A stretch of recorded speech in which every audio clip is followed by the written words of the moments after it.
ওম ভগবতে বাসুদেবায় নমঃ। মুখ্য যোগ।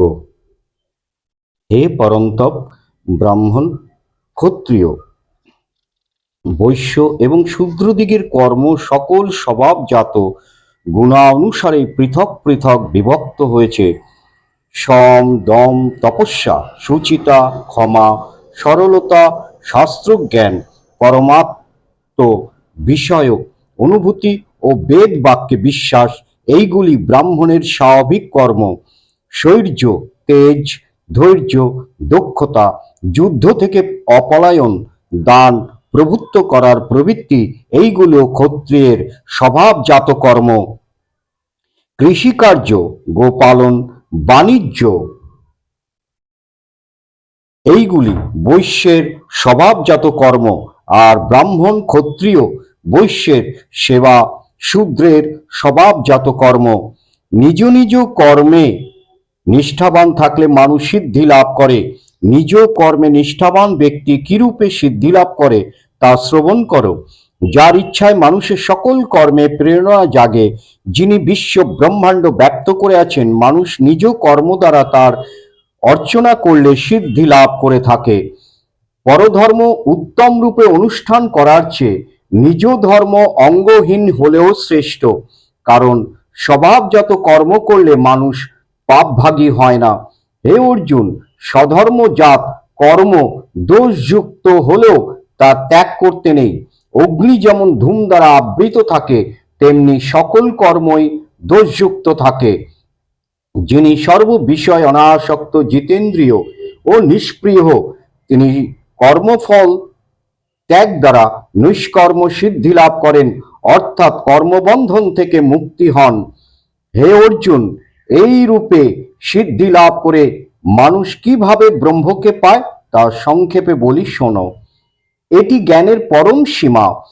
বিশুদ্ধ বুদ্ধিযুক্ত হয়ে ধৈর্য সহ স্থির চিত্তে ইন্দ্রিয় সংযত করে আসক্তি ও বিদ্বেষ ছেড়ে নির্জনে স্থানে বাস করে পরিমিত আহার করে বাক সংযমী হয়ে দেহ ও মনকে সংযত করে ধ্যান ও বৈরাগ্য আশ্রয় করে এবং অহংকার, বল, দর্প, কাম, ক্রোধ ও অন্যের কাছ থেকে দান গ্রহণ প্রভৃতি পরিত্যাগ করে মমত্ব বুদ্ধিহীন ও প্রশান্ত চিত্ত হতে পারলে সাধক ব্রহ্ম সাক্ষাৎ লাভে সমর্থ হয়। ব্রহ্মভাব প্রাপ্ত ব্যক্তি সর্বদা প্রসন্ন চিত্ত। তিনি কোনো কিছুরই জন্য শোক করেন না বা কোনো কিছু আকাঙ্ক্ষা করেন না। তিনি সর্বভূতে সমদর্শী হয়ে আমাতে পরম ভক্তি লাভ করেন। সেই পরম ভক্তিবশত আমি যে সর্বব্যাপী ও সচ্চিদানন্দ স্বরূপ তা তিনি প্রকৃতভাবে জানতে পারেন। এই রূপে আমার স্বরূপ জানতে পেরে তিনি আমাতেই লয় প্রাপ্ত হন। সর্বদা সর্বপ্রকার কর্মে নিযুক্ত থেকেও আমার শরণাগত ব্যক্তি আমার অনুগ্রহে শাশ্বত অব্যয় ব্রহ্ম পদ লাভ করেন।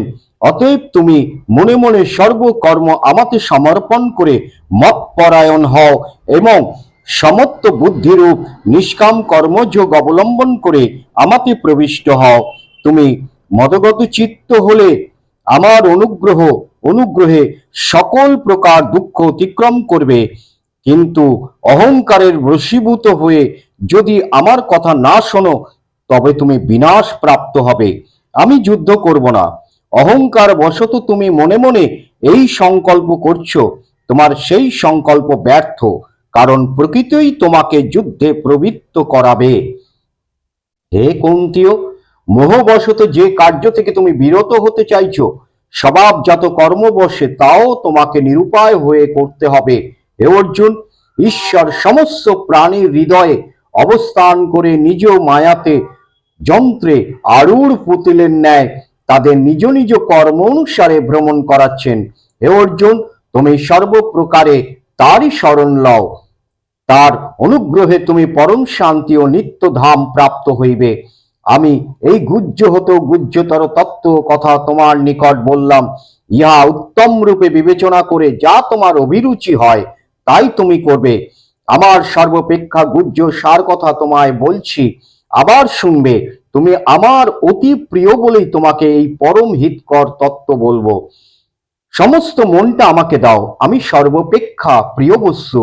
এই জ্ঞানে আমাকে ভক্তি করো, আমার প্রীতির উদ্দেশ্য নিবেদিত কর্মের মাধ্যমে আমার পূজা করো এবং অহংকার বিসর্জন দিয়ে আমার শ্রীচরণে তোমার শির অবনত করো, আমায় নমস্কার করো। তুমি আমার অতি প্রিয়, আমি সত্যি বলছি, তুমি আমাকেই পাবেই পাবে। সর্বধর্ম পরিত্যাগ করে তুমি একমাত্র আমারই শরণাপন্ন হও। আমি তোমাকে সকল পাপ, সকল অপরাধ থেকে মুক্তি দেব। শোক করো না। তোমাকে যে উপদেশ দিলাম তা তুমি তপস্যাহীন, ভক্তিহীন, শুনেতে অনিচ্ছুক এবং আমার নিন্দাকারী ব্যক্তিদের নিকট কখনো বলবে না। আমার প্রতি পরম ভক্তিবশত যিনি আমার ভক্তদের কাছে এই পরম গুহ্য গীতাশাস্ত্র বলবেন, নিশ্চিন্তই তা আমাকে প্রাপ্ত হবেন।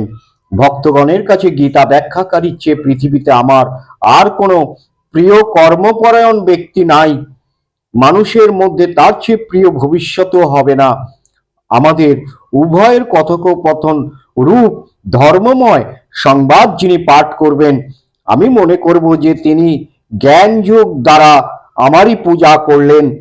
যে ব্যক্তি শ্রদ্ধা সহকারে দোষ দৃষ্টি রহিত হয়ে এই গীতা শাস্ত্র শ্রবণ করবেন, তিনি কখনো তিনিও পাপমুক্ত হয়ে পুণ্যবান দিগের প্রাপ্য শুভ লোকে গমন করেন।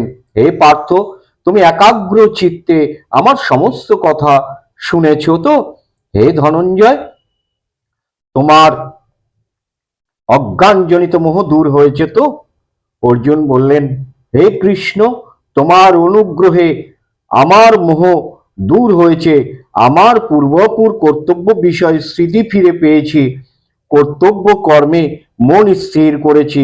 এখন আমার মনে আর কোনো সন্দেহ নাই। আমি তোমার কথা মতো কার্য করব। সঞ্জয় বললেন, হে মহারাজ, আমি বাসুদেব ও মহাত্ম অর্জুনের এই প্রকার অদ্ভুত লোমহর্ষকর বাক্যলাপ শ্রবণ করেছি। ব্যাসদেবের প্রসাদে স্বয়ং যোগেশ্বর শ্রীকৃষ্ণের মুখে আমি এই যোগরূপ পরম গুহ্য জ্ঞানের কথা শ্রবণ করলাম। মহারাজ, শ্রীকৃষ্ণ অর্জুনের এই পরম পবিত্র অদ্ভুত সংবাদ স্মরণ করে আমি বারংবার পরম আনন্দ লাভ করছি। হে রাজন, শ্রীকৃষ্ণ শ্রীকৃষ্ণের সেই অদ্ভুত বিশ্বরূপের কথা স্মরণ করে আমার অন্তত বিস্ময় লাগছে এবং বারবার আমার রোমাঞ্চকর হচ্ছে। মহারাজ, যেখানে যোগেশ্বর শ্রীকৃষ্ণ স্বয়ং আছেন এবং তার সঙ্গে আছেন মহাবীর অর্জুন, সেখানেই ঐশ্বর্য, বিজয়, সামগ্রিক অভ্যুদয় ও সনাতন ধর্ম নীতি বিরাজ করছে, এটা আমার নিশ্চিত বিশ্বাস। ওম গঙ্গা ওম গঙ্গা গীতা সাবিত্রী সীতা সত্তা পতিব্রতা ব্রহ্ম বলি ব্রহ্ম বিদ্যা ত্রিসন্ধ্যা মুক্তি গেহিনী অর্ধমাত্রা চিদানন্দ ভবগ্নি ভ্রান্তি নাশিনী বেদত্রয়ী পরানন্দ তত্ত্ব জ্ঞান মঞ্জুরি। ওম